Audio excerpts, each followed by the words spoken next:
नमस्कार, मैं Shekhar sir from Shekhar dot at mathematics classes. आज के इस वीडियो में हम कुछ क्वेश्चनों पर डिस्कस करेंगे। ये आज का जो टॉपिक है बच्चों, ये भी मुख्य मान से रिलेटेड क्वेश्चन है और मुख्य मान आप पिछले वीडियो में पढ़ चुके हैं। तो मुख्य मान पर एक बार डिस्कस कर लिया जाए। देखिए, मुख्य मान के अंदर सबसे पहले तो आपको उनकी मुख्य शाखा ध्यान रखनी है। प्रिंसिपल ब्रांच यानी मुख्य शाखा पे आपका फोकस होना चाहिए। अब ये चीजें मुझे रिपीट करने की कोई जरूरत नहीं है कि किस किस की मुख्य शाखा कहाँ से कहाँ तक होती है। ये चीज आपने समझ लिया होगा, तो मैं इसको आगे आपको बताता हूँ क्या करना है। बच्चों, मुख्य मान के अंदर हमने डायरेक्ट उनकी जो रेंज मुख्य शाखा को देखकर हमने अपना आंसर निकाला था। क्वेश्चन वही है, बट एग्जाम में प्रॉब्लम देने वाला है और वो प्रॉब्लम क्या देगा आप क्वेश्चन के अंदर देखें। देखो बच्चों, अगर हम इस फर्स्ट क्वेश्चन की बात करें, question number first, sine inverse sine 3π/5, इसका हमें मुख्य मान ज्ञात करना है। प्रॉपर्टी, हमने प्रॉपर्टी पढ़ी है sign inverse sign. Sign inverse sign अगर हम इसे एलिमिनेट कर देते हैं तो आंसर 3π/5 हुआ। अगर आप इसको कैंसिल करते हो तो आप इसकी वैल्यू क्या लिखोगे? 3π/5। ओके, बट इसमें प्रॉब्लम, अब यहाँ पे प्रॉब्लम क्रिएट हो रही है। क्या प्रॉब्लम? आपको ये देखना है कि अगर हम इन दोनों को एलिमिनेट कर देते हैं तो क्या ये आपकी वैल्यू इसकी जो मुख्य शाखा है उसमें है या नहीं। तो 2π/5, 2π/5 क्या इस साइन इनवर्स की जो मुख्य शाखा है उससे ये बिलोंग कर रहा है? नो। इसका मतलब हम इसको यूं शो कर सकते हैं, नॉट बिलोंग्स टू -π/2 प्लस π/2। इस कंडीशन में अगेन से हम सोल्व करते हैं दोबारा से। साइन इनवर्स साइन 3π/5 इस मुख्य शाखा के अंदर ये मान नहीं है, तो हम यहाँ कौन सी ऐसी टेक्निक काम में लें जिससे ये मान इसके बीच में आ जाए। तो ऐसे क्वेश्चनों को सोल्व करने के लिए आपको क्वाड्रेंट मतलब चतुर्थांश की बात याद होनी चाहिए। अब हम चतुर्थांश की बात करें। फर्स्ट क्वाड्रेंट के अंदर all trigonometry are positive, second quadrant के अंदर साइन एंड कोसेक पॉजिटिव होता है, थर्ड क्वाड्रेंट के अंदर टेन और कॉट पॉजिटिव होता है, जबकि फोर्थ क्वाड्रेंट के अंदर कोस और सेक पॉजिटिव होते हैं। तो उस रूल को ध्यान में रखते हुए अब हम इसको सोल्व करेंगे।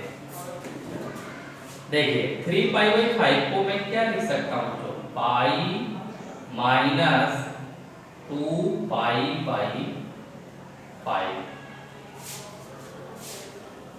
Reason sine pi minus theta equal to sine theta.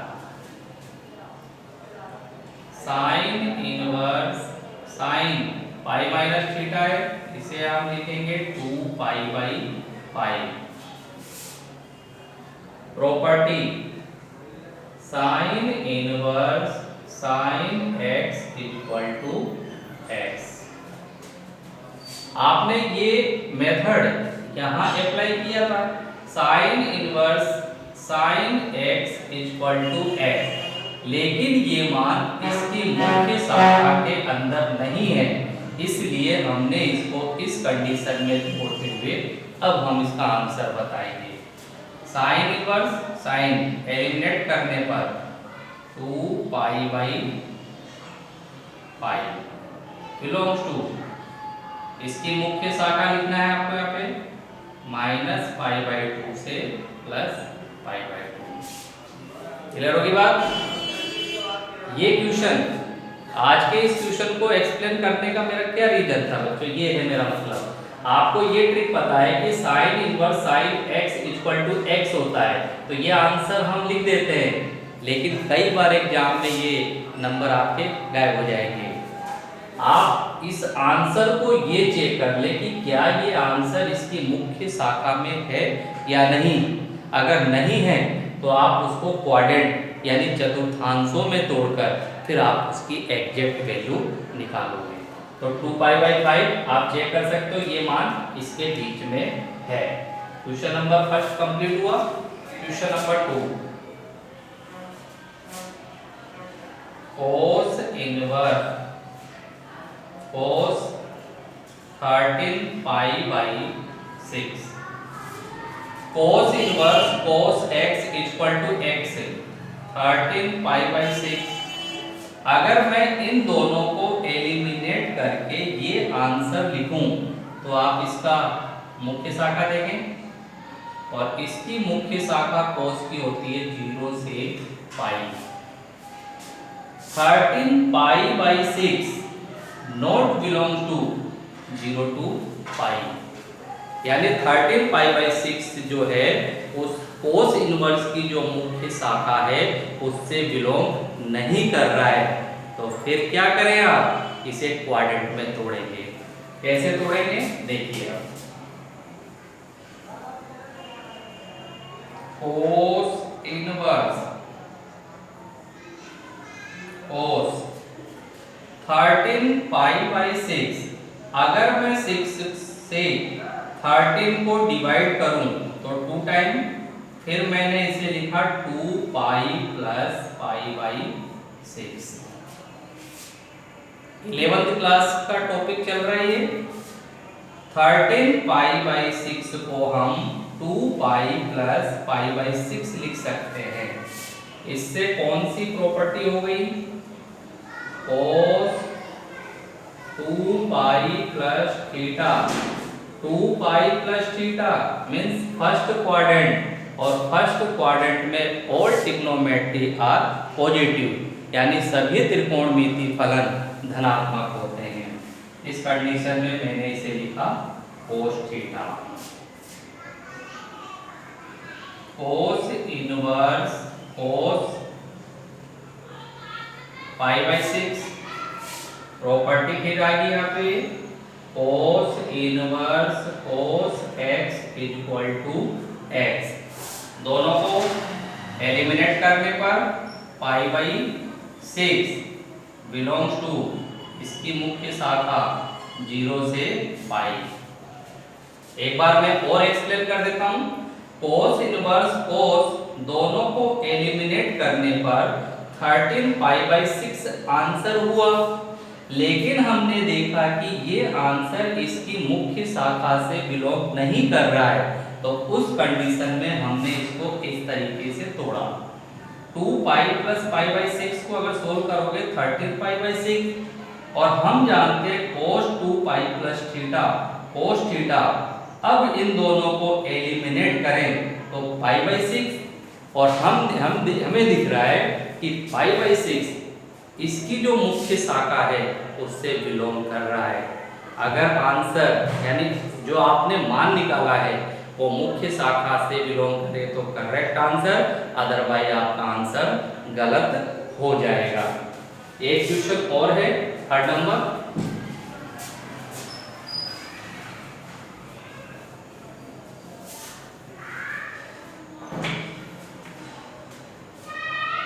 Third number question है, tan इनवर्स tan 7π/6। इन दोनों को एलिमिनेट करने पर 7π/6, इसकी मुख्य शाखा ध्यान करें स्मॉल ब्रैकेट में -π/2 + π/2, लेकिन ये मान इसके बीच में नहीं है। उस कंडीशन में tan इनवर्स n 7 π/6 क्वाड्रेंट के अकॉर्डिंग अगर देखें तो पाई प्लस π/6 इक्वल टू 7 π/6 होता है। समझे? पाई प्लस π/6 7 π/6, तो मैं इसे क्वाड्रेंट में तोड़ देता हूं। Pi plus π/6। यहां पर आप देख ले फॉर्मूला क्या लग रहा है यहाँ पे, tan pi plus theta equal to tan theta. Explain कर देता हूं मैं, देखो tan पाई प्लस थीटा, बच्चों पाई प्लस थीटा मतलब थर्ड क्वाड्रेंट, और थर्ड क्वाड्रेंट के अंदर tan पॉजिटिव होता है। tan inverse tan π/6, tan inverse और tan को एलिमिनेट करने के बाद वैल्यू क्या हुई, π/6 बिलोंग्स टू -π/2 प्लस π/2। एक बार और देख लें, tan इनवर्स tan इन दोनों को एलिमिनेट करने पर 7 π/6, लेकिन ये 7 π/6 इसकी मुख्य शाखा से बिलोंग नहीं कर रहा है, तो हमारे सामने प्रॉब्लम आई, और उस प्रॉब्लम से बचने के लिए हमने क्वाड्रेंट के रूल को फॉलो किया है। अब देखिए 7 π/6 को हमने पाई प्लस π/6 लिखा, tan pi plus theta equal to tan theta, tan inverse और tan को एलिमिनेट करने पर π/6, और ये π/6 इसकी जो मुख्य शाखा है उसके अंदर है, तो हम इसलिए इस आंसर को करेक्ट मान सकते हैं। तो आज के वीडियो में बस इतना ही। मैं एक बार और आपसे कहना चाहता हूँ, ये जो मैंने 3 क्वेश्चन अभी आपको एक्सप्लेन किए हैं, इस टाइप का अगर कोई भी क्वेश्चन आए तो आप इस रूल को ध्यान में रखते हुए आप क्वेश्चन सोल्व कर सकते हैं। तो बच्चों, आपकी आज के इस टॉपिक से एक दिमाग से एक बात क्लियर होगी है कि हम साइन और साइन इनवर्स को डायरेक्ट कैंसिल नहीं करेंगे। आपका जो मान आ रहा है वो मान ये जरूर चेक कर लें कि क्या वो उसकी मुख्य शाखा में है या नहीं। अगर नहीं है तो ये प्रॉब्लम जो सामने दिख रही है ये मैंने आपको एक्सप्लेन कर दिया है।